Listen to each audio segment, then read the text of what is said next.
Fala galera, como é que vocês estão? Chegamos aqui para compartilhar mais um pensamento sobre a nossa série de vídeos e provavelmente esse vídeo vai ser um complemento muito importante do nosso último vídeo.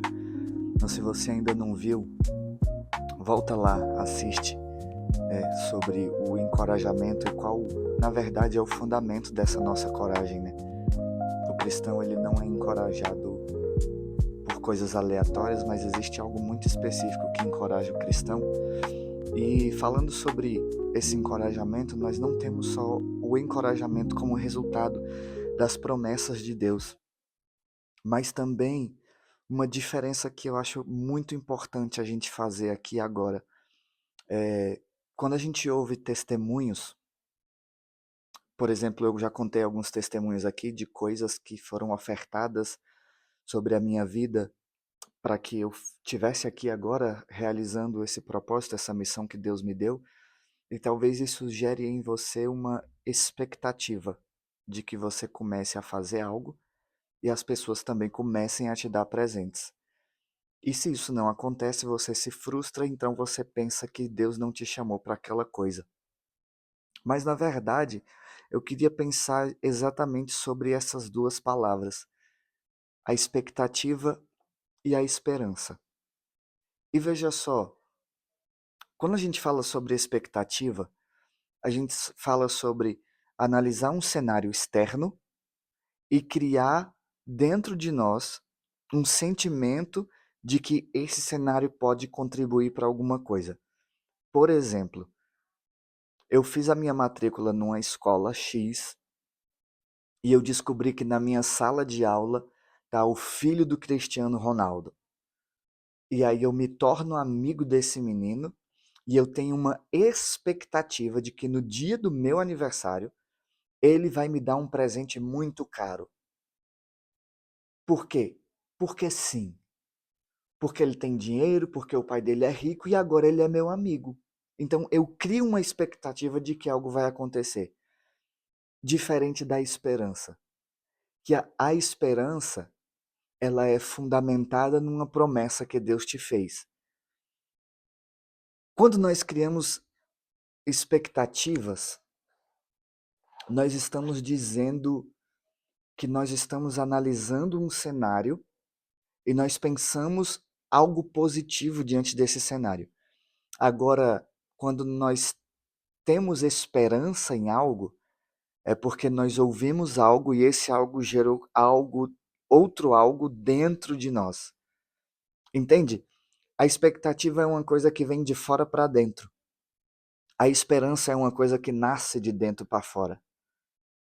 E a gente precisa tomar cuidado com o nosso relacionamento com Deus para não deixar esse padrão ser levado para o Senhor. Quando nós estamos nos relacionando com o Senhor, nós não nos relacionamos com expectativa, mas com esperança.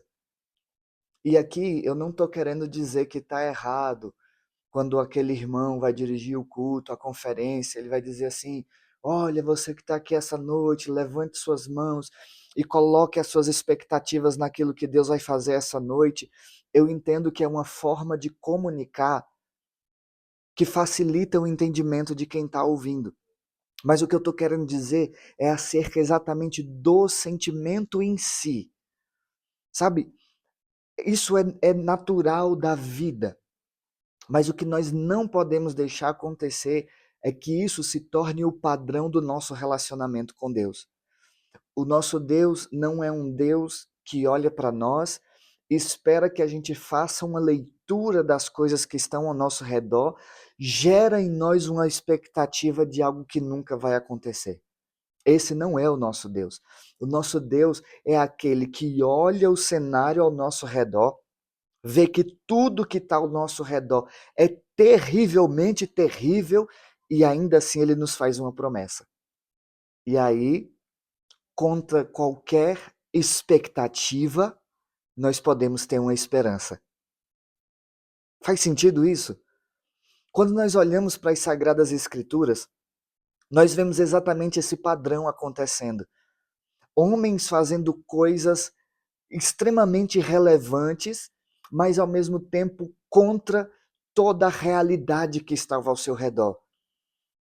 Quando as pessoas pensavam que era o fim, quando as pessoas pensavam que não tinha mais jeito, então Deus levantava alguém com uma promessa que, contrariando todas as expectativas, traziam esperança para aquele povo. É esse o Deus que nós servimos. É isso que você precisa entender acerca de criar expectativas ou de alimentar a sua esperança em Deus. E por isso eu queria te encorajar a, de repente, dar uma pausa nesse vídeo, se for necessário, ou simplesmente espera ele acabar daqui a alguns minutos e faz uma lista do que o Senhor está falando com você e deixa isso gerar esperança em você de novo. Aqui, nós estamos fazendo exatamente o que Jeremias disse que nós deveríamos fazer lá nas suas lamentações. Eu quero trazer à memória aquilo que pode me dar expectativa? Não. Eu quero trazer à memória aquilo que pode me dar esperança. Porque independente de como está o cenário, se eu olhar para o cenário, eu vou criar uma expectativa em cima do cenário e é muito possível que a minha expectativa seja frustrada. Mas ele diz, mas enquanto eu me lembro daquilo que Deus prometeu, enquanto eu me lembro das promessas de Deus, uma nova esperança vai sendo gerada em mim. Faz sentido isso? Tem um outro texto muito lindo sobre essa coisa da esperança. E o apóstolo Paulo ele vai dizer: Cristo em nós é a expectativa da glória? Não. Cristo em nós é a esperança da glória. Por quê? Porque a glória não é o resultado daquilo que eu alcanço olhando para as coisas que estão ao meu redor. Mas a glória é uma promessa firme que Deus me fez. Um dia, no soar, no alarido da trombeta, com voz de arcanjo, ele virá sobre as nuvens dos céus. Aqueles que morreram em Cristo ressuscitarão primeiro, e depois nós que estamos vivos nos encontraremos com ele nos ares, teremos o nosso corpo revestido de glória. Então, Cristo vivo não é expectativa. Cristo vivo é uma esperança. O Cristo ressuscitado não é a expectativa de coisas vão acontecer. O Cristo ressuscitado é a esperança, é a certeza de que todas as promessas que ele fez um dia se cumprirão. Faz sentido isso? E aqui eu finalizo pensando sobre essa coisa da expectativa e da esperança com um texto de Hebreus que para mim talvez seja o mais profundo de todos. É quando ele vai falar sobre o pai da fé, Abraão. E quando ele chega para falar da fé de Abraão, ele vai usar uma sentença, uma frase que é muito profunda, e ele diz assim: por que Abraão é considerado o pai da fé? Porque todo o seu cenário era favorável e ele criou uma expectativa? Vai dizer não, porque ele creu contra a esperança. Aí você fala, opa, pera, Lucas, explica isso porque agora ficou difícil. Se a esperança ela é a coisa que brota depois de uma promessa, então como que Abraão creu contra a esperança? É porque você precisa se lembrar que a promessa de Deus para Abraão era: eu vou te dar um filho. A promessa de Deus para Abraão nunca foi: eu vou te tomar um filho. Mas quando você lembra desse momento divisor na vida de Abraão, onde ele deixou aquele filho amado tomar o lugar de Deus, então Deus faz uma exigência e diz: me dá o teu filho de volta, porque você está confundindo as coisas. Essa é a promessa de Deus? Não é. A promessa de Deus é: eu vou te dar um filho. A promessa não é: eu vou te tomar o filho. Mas por que Abraão recebe então o título do pai da fé? É porque ele creu, mesmo que Deus não tenha falado, ou seja, não tinha uma promessa, não tinha algo concreto para ele depositar a sua esperança, ele creu que Deus podia ressuscitar o menino. Você consegue entender por que ele creu contra a esperança? É porque se Deus tivesse feito uma promessa para ele dizendo assim, Abraão, vai e entrega o teu único filho e depois de 2 dias eu vou ressuscitar esse menino porque você vai passar na prova. Não, Deus não fez essa promessa para ele. Ou seja, ele não tinha o fundamento da sua esperança. Mas ainda que ele não tivesse a promessa, ainda que o cenário fosse contrário à esperança, ele ainda assim continuou crendo. Faz sentido? E por isso eu queria te encorajar a você debruçar algum tempo sobre o seu devocional, sobre a sua leitura bíblica, sobre o seu tempo de oração, lendo nas Sagradas Escrituras e ouvindo de Deus o que Ele tem para você, para que te gere uma esperança. E que você passe a ter isso como um padrão do seu relacionamento com Deus. Não mais se relacionar com Deus com expectativas, mas se relacionar com Deus com a esperança. Essa com certeza talvez seja uma palavra de ensino muito difícil da gente administrar nesses minutos que nós temos aqui. Mas além de ser um ensino, com certeza também é um momento propício para nós avaliarmos o nosso coração e entendermos, será que nós estamos nos relacionando com Deus com expectativa ou será que nós estamos nos relacionando com Deus com esperança? Aquele propósito que você colocou no último jejum, o Senhor cumpriu? Isso te deixou triste? É porque você fez um jejum com expectativas ou você fez o jejum fundamentado numa viva esperança? Aquela última conferência que você foi e talvez você achou que ia receber algo de Deus, achou que alguém ia fazer uma oração poderosa por você, achou que talvez alguém ia liberar uma palavra profética sobre você e isso não aconteceu. Isso te frustrou? Mas é porque você foi para a conferência com expectativas? Ou você foi para a conferência depositando no Senhor a sua esperança? E veja só, irmão, eu entendo que em alguns momentos Deus vai usar pessoas, mas nós precisamos ter cuidado para não estar indo em ambientes com expectativas nas pessoas ao invés de sustentar a nossa esperança em Deus. O que eu estou querendo te dizer aqui é que eu entendo. Esse sentimento já tentou pegar o meu coração alguma vez, a frustração.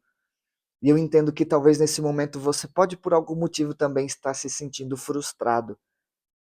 Mas eu sei que a minha frustração nunca foi com Jesus. E eu posso te assegurar, a sua frustração não é com Jesus. Sabe por quê? Jesus não frustra ninguém. Sabe por que Jesus não frustra ninguém? Porque ele não tem o seu relacionamento conosco fundamentado em circunstâncias, mas ele tem um relacionamento fundamentado em promessas.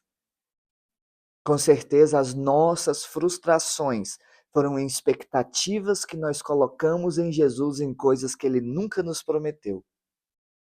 Ou foi expectativas que nós colocamos em Jesus fundamentado no testemunho do outro que a gente ouviu, uma promessa que ele fez para o outro, uma promessa que ele cumpriu na vida do outro, e aí por isso a gente criou uma expectativa que ele faria igual conosco.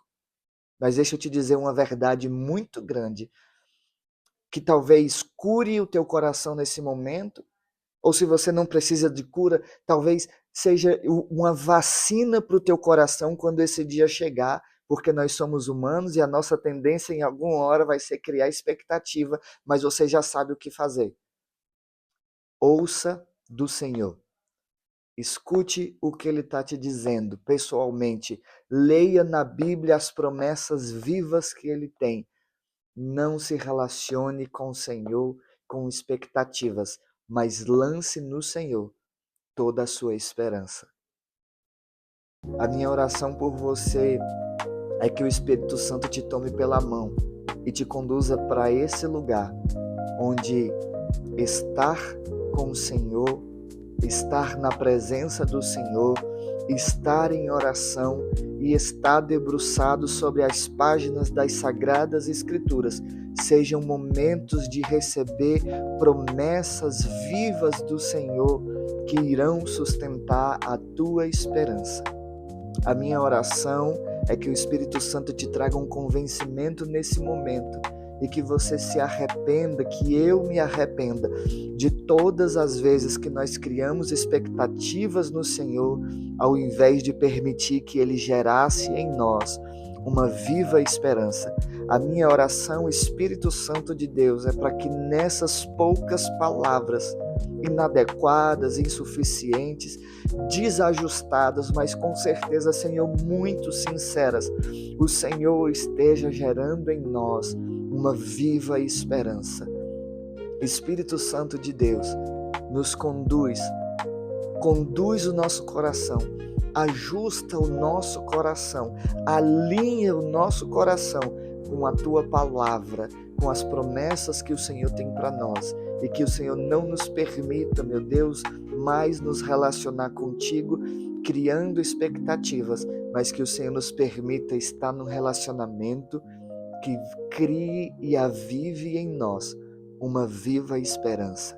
É o que eu te peço, meu Deus, em nome de Jesus. Eu queria te pedir um favor de coração.